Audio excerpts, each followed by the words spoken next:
안녕하세요, 제이제입니다. 오늘은 조언의 3가지 법칙에 대해서 말씀드려 볼게요. 구독과 좋아요, 알림 설정까지 해주실 거죠? 그럼 바로 시작할게요.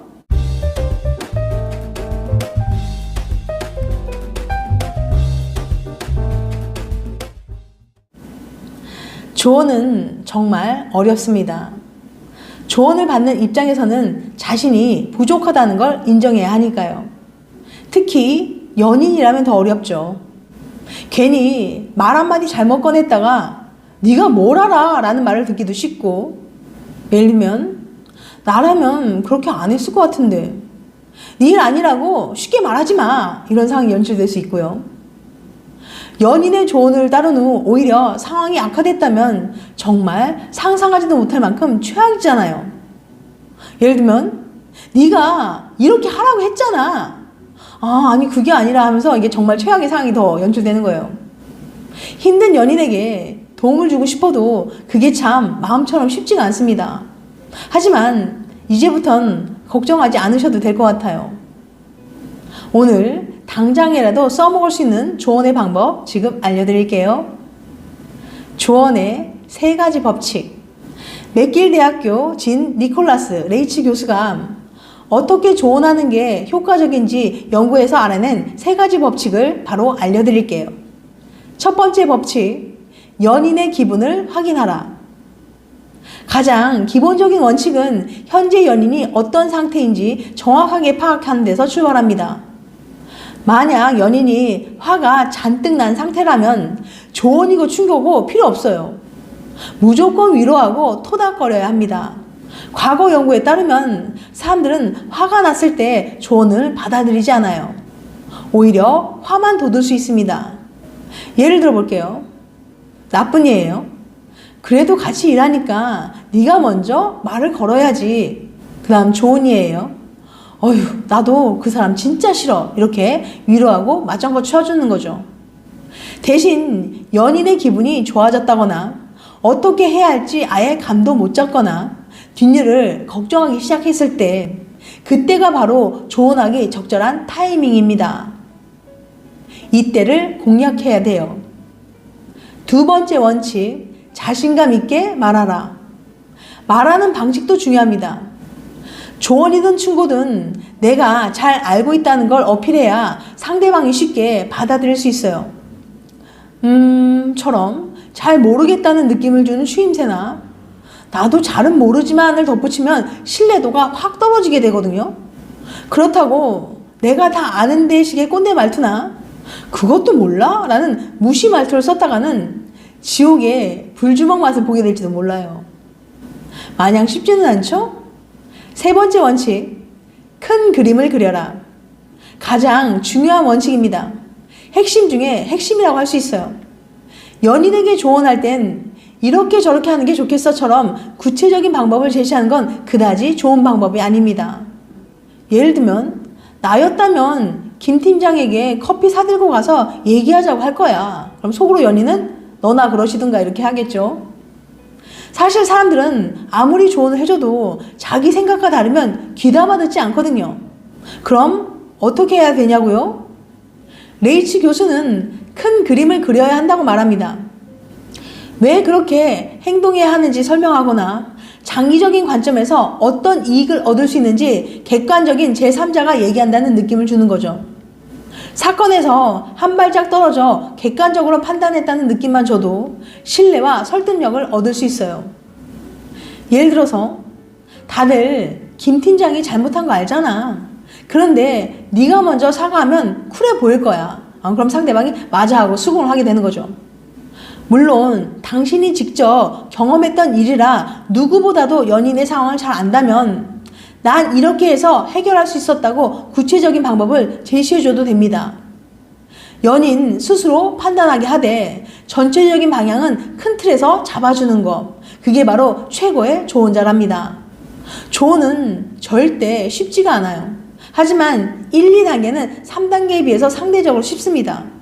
일단 연인의 기분을 잘 파악하고 조언을 할 때 말투만 신경 써도 당신이 말할 때 연인이 두 눈은 반짝반짝 빛날 거예요. 여기에 3단계까지 추가된다면 연인분이 당신에게 한 번 더 반하게 되겠죠. 최악의 하루를 보낸 애인, 어떻게 달래줘야 될까? 살다 보면 힘든 일도 참 많아요. 그럴 땐 애인의 위로만큼 힘이 돼주는 것도 없습니다. 그런데 위로를 잘한다는 거, 이거 생각보다 만만치 않은 일이에요. 막상 애인이 힘들어하면 무슨 말을 해야 할지 잘 모르겠고 애써 건넨 말이 오히려 상대방에게 더 큰 상처를 주기도 하거든요. 여러분도 애인을 어떻게 위로할지 몰라 난감해 하셨던 적 한 번쯤 있으시죠? 오늘은 한 길 안에 위로와 함께 힘든 애인을 위로하는 법을 제대로 알려드릴게요. 위로도 리액션이 중요해.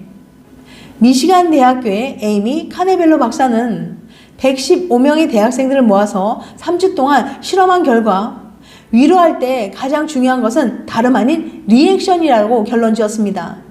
보통 위로라고 하면 조언이나 해결책을 잘 제시해 주는 게 중요하다고 생각하기 마련이잖아요. 그런데 실은 그게 아니라는 거죠. 위로의 핵심은 조언도 충고도 아닌 리액션에 달렸다는 거예요. 그렇다면 좋은 리액션이란 어떤 걸까요? 재밌게도 한 길 안의 위로에 카네벨로 박사가 제시한 좋은 리액션의 3가지 포인트가 고스란히 담겨져 있습니다. 첫 번째, 애인의 현재 감정과 상황을 정확하게 이해하기. 위로의 첫 소절은 이렇게 시작해요. 무거운 눈을 견디며 하늘을 한번 보자. 못하는 하루가 그대의 매일이겠죠. 이 가사에서 주목해야 하는 것은 주인공이 상대방의 감정과 상황을 최대한 정확하게 이해하려고 노력한다는 점이에요. 애인이 힘들어할 때는 그냥 힘들지, 바쁘나 보네 정도로 넘어가는 게 아니라 얼마나 피곤했는지 눈꺼풀이 다 무거워 보이네. 하늘 한번 올려다보지 못할 정도로 오늘도 바쁘고 고단했지 라며 현재 애인의 상황을 딱 짚어서 말해준다는 거죠. 두 번째, 애인의 어려움을 충분히 공감하기.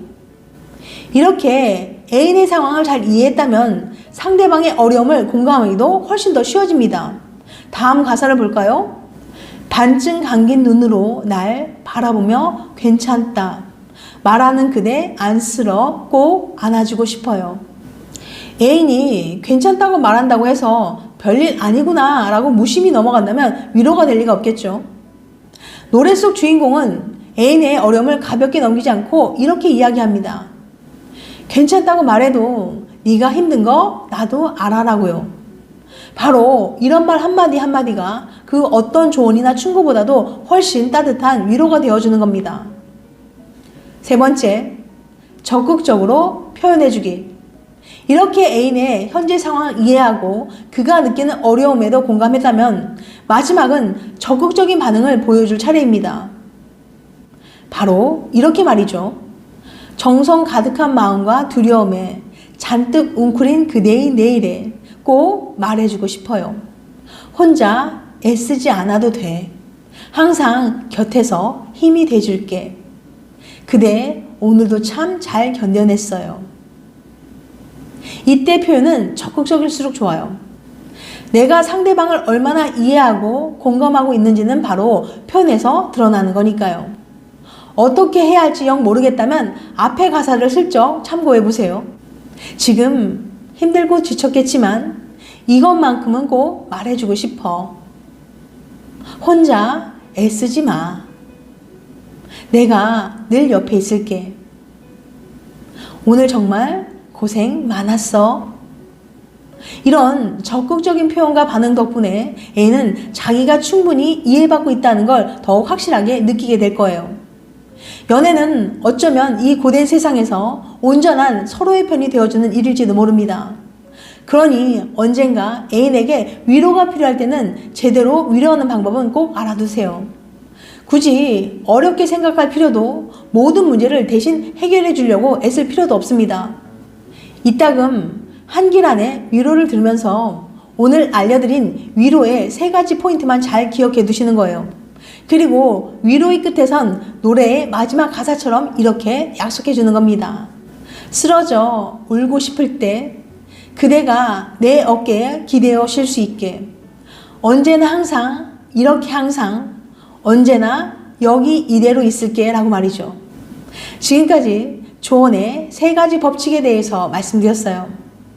다음엔 더 재밌고 유익한 영상을 찾아뵐게요. 끝까지 시청해줘서 감사합니다. 다음에 또 봬요. 안녕.